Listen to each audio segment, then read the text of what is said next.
बिहार में 2 सीटों पर उपचुनाव हो रहा है, मोकामा और गोपालगंज। इन दोनों जगहों के जो पूर्व के जो विधायक थे वो इतने मजबूत थे कि उनके नाम पर भी अगर कोई चाहे तो जीत हासिल कर सकता है। अब जैसे मोकामा के बाहुबली विधायक अनंत सिंह को हराना मुश्किल ही नहीं नामुमकिन है। उनकी पत्नी वहां से चुनाव लड़ रही है राजद के टिकट पर। ठीक उसी तरीके से गोपालगंज में सुभाष सिंह जो बीजेपी के विधायक थे उनको भी हराना मुश्किल ही नहीं नामुमकिन था, क्योंकि 2005 से लगातार वो विधायक बनते आ रहे थे, जीत हासिल करते आ रहे थे। 2005 में उन्होंने जीत हासिल की, 2010 में उन्होंने जीत हासिल की, 2015 में और फिर 2020 में भी उन्होंने जीत हासिल की। एक एक्सीडेंट के दौरान उनकी मृत्यु हो गई और उसके बाद वहां पर उपचुनाव हो रहा है और कहा यह जा रहा है कि भाजपा जो है वो उनकी पत्नी को टिकट दे रही है चुनाव लड़ने के लिए, और उनकी पत्नी जो है उतनी ही मजबूत है जितनी कि मोकामा से अनंत सिंह की पत्नी जो चुनाव लड़ रही है राजद की वो। अब दोनों की समानता देखिए। अनंत सिंह पहली बार विधायक बनते हैं 2005 में और सुभाष सिंह भी पहली बार विधायक बनते हैं 2005 में। अनंत सिंह को भी कोई हरा नहीं पाया और ठीक उसी तरीके से सुभाष सिंह को भी कोई हरा नहीं पाया। तेजस्वी यादव के मामा साधु यादव लगातार कोशिश करते रहे लेकिन हरा नहीं पाए।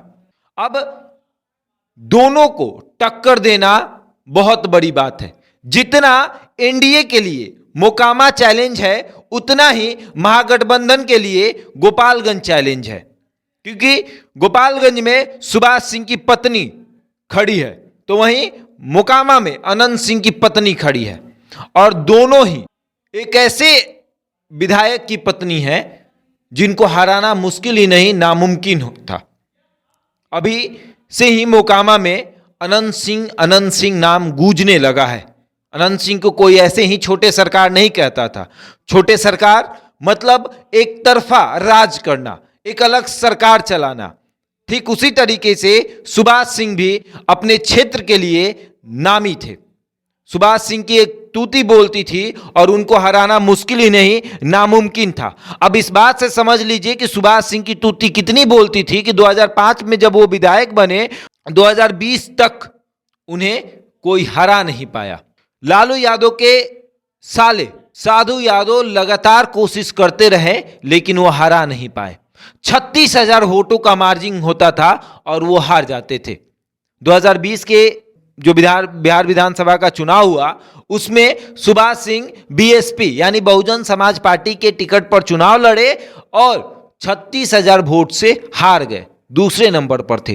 कांग्रेस के प्रत्याशी जो थे वो तीसरे नंबर पर थे।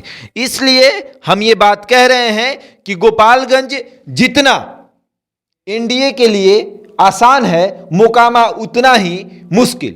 तो वहीं महागठबंधन के लिए जितना मोकामा आसान है गोपालगंज उतना ही मुश्किल। अब देखने वाली बात यह है कि इन दोनों उपचुनाव में जीत किसकी होती है।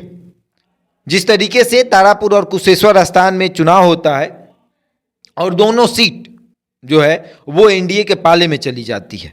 बोचहा का जो चुनाव होता है वो राजद जीत जाती है। लेकिन अब जो 2 उपचुनाव हो रहे हैं इसमें जीत किसकी होगी ये देखने वाली बात होगी, क्योंकि मोकामा और गोपालगंज दोनों इसके पूर्व के जो विधायक थे वो यहाँ उनकी तूती बोलती थी।